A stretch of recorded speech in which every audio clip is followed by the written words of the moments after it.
que até a Miriam Leitão não tancou aqui a fake news que ele teria sido preso pela Lava Jato. E mandou ver, cara. Olha a Miriam Leitão aí. Quem diria? Aos 45 do segundo tempo, já na prorrogação, ali ela falando, né? Explica que Collor foi preso na Operação Lava Jato. O caso não é julgamento em Curitiba, ele foi julgado diretamente em Brasília, porque senador, segundo tudo que foi anulado pelo ministro Dias Toffoli, foi do caso Odebrecht. Ele é do caso UTC. Vamos ver aqui. O contexto tem sido, né, Leilane, de desmonte da Operação Lava Jato. Então, causa perplexidade o fato de que como é que ele vai preso pela Operação Lava Jato quando eles estão desmontando no STF a operação. É preciso entender isso. Aí ela fica triste, né? Essa parte ela ficou triste. Destruíram a Lava Jato. Porra, né? Maior o filho dela anticorrupção.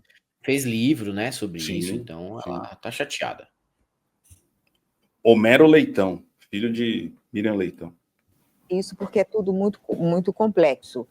O caso de Collor de Mello não é julgamento em Curitiba. Então, o primeiro ponto é que aquele ponto de que havia uma relação promíscua entre o Ministério Público e o juiz do caso, né? Eles teriam uma agenda política contra o presidente Luiz Inácio Lula da Silva, não se encaixa porque, na verdade, ele foi julgado diretamente em Brasília, porque ele é senador. Segundo, tudo que foi anulado pelo ministro Dias Toffoli foi do caso Odebrecht. Ele está no caso UTC, é uma outra empreiteira. De qualquer maneira, causa também muita confusão pelo fato de que, em todos os casos, mesmo nos casos em que houve comprovações, delações ou confissões de empreiteiros, devolução de dinheiro, muito disso está sendo desfeito pelo STF. É nesse contexto que ele é preso, mas ele é um caso à parte pela acusação contra ele de propina de 20 milhões de reais, através de indicações que ele fez para a BR Distribuidora. Né? Ele tinha indicação e ele tinha influência na BR Distribuidora, que já foi vendida pela Petrobras. Mas, então, é um caso à parte que tem comprovações, não apenas de delação. E aí é importante, porque a delação tem que se fazer acompanhada de várias provas. É isso que a gente tem aprendido ao longo de todo esse processo de luta contra a corrupção. No caso dele, tem papéis, tem documentos, tem várias comprovações, e foi isso que isso é que torna mais robusto esse caso. De qualquer maneira, eu acho que a prisão do ex-presidente, a gente tem que lembrar algumas coisas sobre Collor de Mello. Né? Ele caiu por corrupção. Ele recebeu impeachment por corrupção. Na verdade, ele renunciou no último momento, mas era um processo de impeachment. E de onde nasceu o processo de impeachment? Da CPI do caso PC Farias, comprovando que ele tinha um mar de fantasmas, né, pessoas não existentes que movimentavam dinheiro, e aquele Fiat Elba foi o fio de ligação com ele. Mas aí esse caso morreu. Esse caso morreu porque o STF considerou que não tinha provas suficientes. Então, ele se livrou desse caso. Então, ele está na nossa memória como uma pessoa que foi empichada por corrupção, recebeu impeachment por corrupção, e é verdade isso. Tá aí.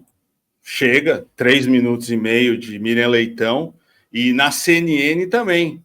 O Bruno Salles, advogado criminalista, teve que desmentir a CNN e os demais jornais que divulgaram que a prisão de Collor foi por conta da Lava Jato. Vamos ver um trechinho aqui também de mais uma lapada de um advogado contra jornalistas, de uma macetada. Vamos ver se foi isso.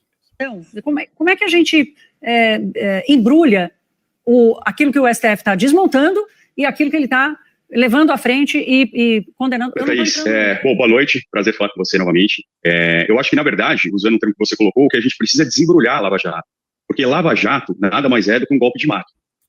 A Lava Jato não existe juridicamente, não existe uma operação só que se chama Lava Jato. Existe uma pleiade de investigações de inquéritos policiais, de ações penais, que se convencionou chamar Lava Jato.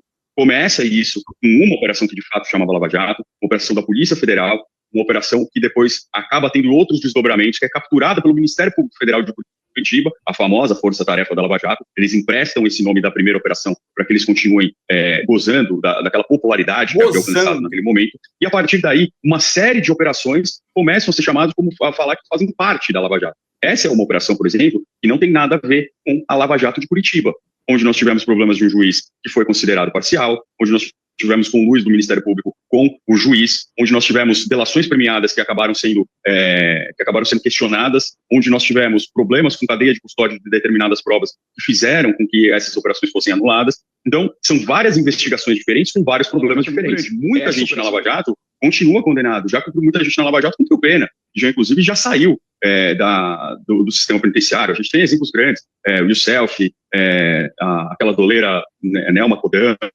uma série de pessoas que já cumpriram pena, que já estiveram no sistema carcerário e que já, inclusive, passaram por isso, e tantos outros casos que realmente foi constatado algum tipo de nulidade, o que levou à anulação desses casos, né? Então, não é que, eu acho que a gente precisa olhar isso com bastante cuidado. A Lava Jato inteira foi anulada? Não foi a Lava Jato inteira. Alguma parte dela, muitos casos, porque foram constatados abusos graves, abusos que colocavam em xeque, inclusive, o Estado Democrático de Direito. Tá aí, né? Tem que explicar, né, Beze? Tem que desenhar pra galera entender as viúvas da Lava Jato aqui no Brasil, que ainda insistem, né, em serem espécie de vivandeiras do Sérgio Moro. Esqueçam o Sérgio Moro. O Sérgio Moro hoje é uma pessoa inexpressiva que se esconde no seu cargo de senador e que nunca, felizmente, será presidente desse Brasil, como ele já imaginou um dia. Chegou a fazer pré-candidatura, foi com o professor Ock lá para a Alemanha depois, né? Mas nunca saiu do papel essa ideia de ser presidente do Brasil. Mas sempre tem, né? Sempre encontra alguma coisa assim por aí. É lavajateiro perdido, é fã do Enéas perdido, é gente que não deixa o Brizola descansar. Galera, vambora, 2025. A gente lamenta algumas perdas, outras a gente comemora, mas a vida que segue, né? As contas não param de chegar e o seu salário nunca chega ao fim do mês? Você não acredita em coaches e dicas milagrosas para ficar milionário da noite pro dia? Que bom, porque hoje eu vou te trazer uma forma de complementar sua renda e não ficar mais com a corda no pescoço todo mês. E para isso, você não vai precisar apostar em nada. Entrar em app de bet, jogo do tigrinho, nem gastar o pouco que você tem em armadilhas que muitos influencers querem te passar. Entra no nosso link que está na descrição e do primeiro comentário do Piores. Bata um papo comigo mesmo pelo WhatsApp e veja se trabalhar de casa com as plataformas mais conhecidas do mercado faz sentido para você. E calma, você vai ter 7 dias para testar sem compromisso algum estas dicas que nomes como o Clayson Desmascarando e o Thiago Santinelli já passaram à frente para muitos e muitos seguidores. Não perca esta oportunidade, tá? Te espero lá!